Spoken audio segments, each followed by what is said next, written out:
দর্শক, আজ থেকে শুরু হয়েছে এসএসসি ও সমমানের পরীক্ষা। এই বছর ৩০,০৪৫টি শিক্ষা প্রতিষ্ঠানের মোট ১৯,২৮,০০০ পরীক্ষার্থী অংশ নিচ্ছেন এই পরীক্ষাতে। ১১টি শিক্ষা বোর্ডের অধীনে সারা দেশে ৩,৭১৫টি কেন্দ্রে এই পরীক্ষা অনুষ্ঠিত হচ্ছে। এ নিয়ে আরও খোঁজখবর রাখতে আমাদের সঙ্গে রাজধানীর মতিঝিল সরকারি বালক উচ্চ বিদ্যালয় থেকে যুক্ত হচ্ছেন ফরহাদ বিন্নুর এবং তেজগাঁও সরকারি উচ্চ বিদ্যালয় থেকে যুক্ত হচ্ছেন সহকর্মী শরীফ রওশন। তবে শুরুতেই চলে যেতে চাই ফরহাদের কাছে। ফরহাদ, আপনার থেকে জানতে চাই যে পরীক্ষার সার্বিক পরিবেশ নিয়ে কি বলছেন অভিভাবকরা, আর এই মুহূর্তের বর্তমান পরিবেশটাই বা কেমন দেখতে পাচ্ছেন সেখানকার?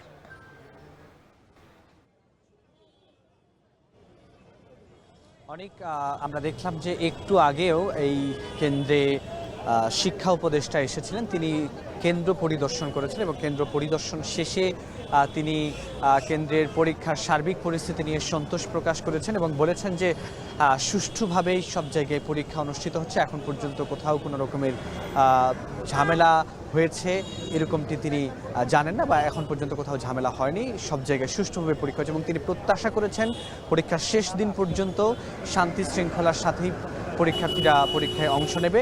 এবং আরেকটা বিষয় একটু বলে রাখতে চাই যে অভিভাবকদের সঙ্গে আমরা কথা বলেছি, অভিভাবকরাও পরীক্ষার সার্বিক পরিস্থিতি নিয়ে তারা সন্তোষ প্রকাশ করছেন। তবে রাস্তায় পরীক্ষা কেন্দ্রে আসার সময় যে যানজটের কিছুটা কেউ কেউ যানজটের কথা বলেছেন এবং আমরা দেখেছি যে পরীক্ষার কেন্দ্র এবং এর আশপাশের বিভিন্ন জায়গায় ব্যক্তিগত গাড়ি পার্কিং করবার কারণেও কিন্তু অনেকটাই যানজট সৃষ্টি হয়েছে। এ নিয়ে অভিভাবকদের মাঝে আমরা ক্ষোভও ঝাড়তে দেখেছি। এছাড়া আরেকটা বিষয় একটু বলতেই হয় যে আমরা দেখেছি এবার যারা এসএসসি পরীক্ষায় অংশ নিল, এতে এদের সংখ্যাটা কিন্তু গতবারের চেয়ে প্রায় ১ লাখ পরীক্ষার্থী কিন্তু এবার পরীক্ষায় কম অংশ নিচ্ছে।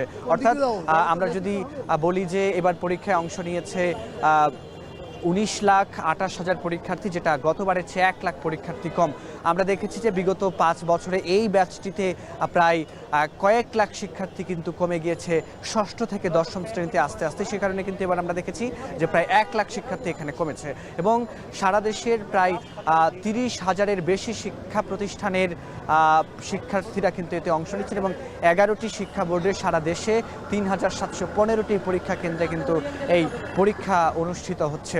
এবং একটা বিষয় বলতে হয়, এবার কিন্তু আমরা দেখছি যে ছেলেদের চেয়ে অর্থাৎ ছাত্রদের চেয়ে ছাত্রীর সংখ্যাও কিন্তু পরীক্ষায় অংশগ্রহণের সংখ্যা কিন্তু ৫,০০০-এর চেয়েও বেশি ছাত্রী এখানে অংশ নিয়েছেন। এবং আরেকটি বিষয় একটু বলতে হয় যে এবার যেহেতু ফেব্রুয়ারি, প্রতি বছর যেহেতু ফেব্রুয়ারি মাসে পরীক্ষা অনুষ্ঠিত হয়, এবার ফেব্রুয়ারিতে পরীক্ষা না হয়ে রোজার মাসের কারণে এবার ১ মাস পিছিয়েছে। এবং আরেকটি ছোট্ট করে বিষয় বলতে চাই যে এবার কিন্তু গতবার থেকে, করোনার পর থেকে গতবারের আগ পর্যন্ত কিন্তু সংক্ষিপ্ত সিলেবাসে পরীক্ষা হয়েছে, তবে গতবার থেকে এবার পূর্ণ মান, পূর্ণ সিলেবাস এবং পূর্ণ সময়ে কিন্তু পরীক্ষা অনুষ্ঠিত হচ্ছে। তো এই ছিল আমার কাছে মতিঝিল থেকে এসএসসির পরীক্ষার সবশেষ তথ্য।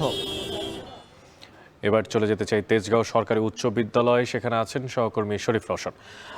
রওশন, পরীক্ষা তো চলছে, ৩ ঘন্টার পরীক্ষা, তো জানাবেন যে যে সমস্ত অভিভাবকেরা বাইরে অপেক্ষা করছেন তাদের উৎকণ্ঠাটা কেমন এবং পাশাপাশি সার্বিক পরিস্থিতি নিয়ে তাদের মতামত বা কি জানতে পেরেছেন আপনি?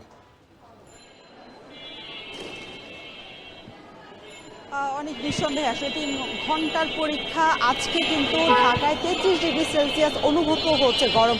সেক্ষেত্রে আসলে ৩ ঘন্টা পরীক্ষার জন্য আসলে অপেক্ষা করা, এটা আসলে অনেক বেশি কঠিন। তবে যারা এসেছেন অভিভাবক, তারা কিন্তু অনেক স্বস্তির সাথে, তারা কিন্তু অনেক ধৈর্যের সাথে আসলে অপেক্ষা করছেন তার প্রিয় সন্তান বা কেউ এসছেন তার প্রিয় ভাইটিকে নিয়ে, তারা কিন্তু অপেক্ষা করছেন যে ভেতরে থেকে যখন তার প্রিয় ভাই বা তার সন্তান যখন বের হবেন হাসি মুখে, নিশ্চয়ই তাদের ভালো লাগা সেখানে, সেই জন্যই তারা অপেক্ষা করছেন। আমরা এখানে এসেছি, আমরা এর আগে ছিলাম আজিমপুর গার্লস স্কুল অ্যান্ড কলেজে, সেখান থেকে আসার পথে আমাদের চোখে কিন্তু কোনো জ্যাম চোখে পড়েনি এবং এখানে আসার পর আমরা অভিভাবকদের সাথেও কথা বলেছি যে যারা যখন সকালবেলা পরীক্ষা কেন্দ্রে এসেছেন তাদের চোখে বা তারা আসলে জ্যামজটে আটকা পড়েছিলেন কিনা, যেহেতু আজকে সাপ্তাহিক কার্য দিবসের শেষ দিন বৃহস্পতিবার, সেক্ষেত্রে আসলে জ্যামটা তুলনামূলক একটু বেশি চোখে পড়ে, বেশি পড়ে। সেক্ষেত্রে আসলে আজকে তারা পরীক্ষার দিনও আসলে তেমন জ্যামজট পড়েনি, খুব স্বাভাবিকভাবেই রাস্তায় গাড়ি ঘোড়া চলছে। আমার